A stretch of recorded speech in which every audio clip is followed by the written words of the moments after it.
basically bara eins og ChatGPT sem býr til heimasíðu fyrir þig. Ég verð að segja ykkur frá því hvernig ég bjó til nýju heimasíðuna mína af því ég algjörlega mindblown og þessi hugbúnaður heitir sem sagt lovable.dev. Þú þarft ekki að kunna að kóða neitt. Ég þurfti aldrei eins og spurja ChatGPT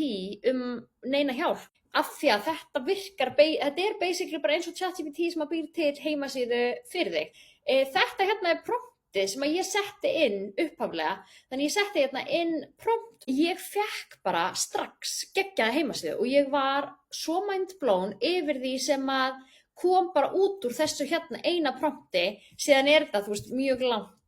samtal eftir það, þar sem ég að laga til alls konar og þú veist, hérna var til dæmis mynda einhverja allt annari konu, skilur mig. Þannig bara allar breytingar sem ég vil gera, skrifa ég bara hérna, þú veist. Alveg svo núna, þá vildi ég að það væri hægt að setja heimasíðuna á ensku og þá skrifaði ég bara hérna búðu til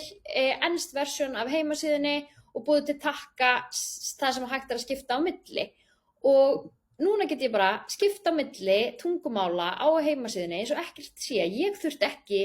að þýða neitt, ekki eitt einasta orð sjálf og ég þyrfti kannski að skoða yfir þetta og sjá hvort þetta sé ekki örugglega á góðri ensku og allt hafi translitast rétt.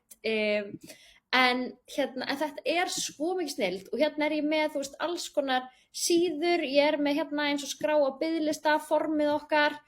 og ég fæ tölvupóst þegar einhver fyllir út þetta form, líka alveg eins og með bókhald 101, þú veist, mér langaði að bæta við myndbandi með frekari upplýsingum sem bara svona mjög ítarlegt og ég auðvitað tók upp þetta myndband sjálf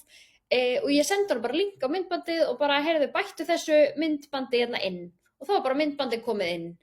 Og þetta svo einfalt að því þið þekkið það sem að hafi búið til heimasíðu, hvað þetta oft mikið ströggl og sérst að maður bara eitthvað fokk, þú veist, ætti ég að skrá mig í hugbúnað, þarf ég að skrá mig í hugbúnaðarverkfræði til þess að geta búið til heimasíðu, halló,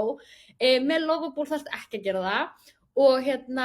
það kostar ekki neitt að byrja á Lovable, ég borgaði ekki neitt fyrir en að ég vildi færa þetta yfir á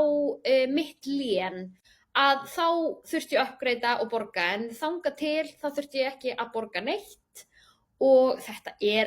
merkilegt dæmi og ég sko búin að vera að segja öllum sem ég hitti frá þessu af því að mér finnst þetta svo stórkostlegt og finnst að verði allir að vita af þessu þannig að þess vegna langaði mig að segja ykkur frá þessu og vonandi hjálpar þetta ykkur ef að þið þurfið að búa til heimasíðu einhvern tímann eða app.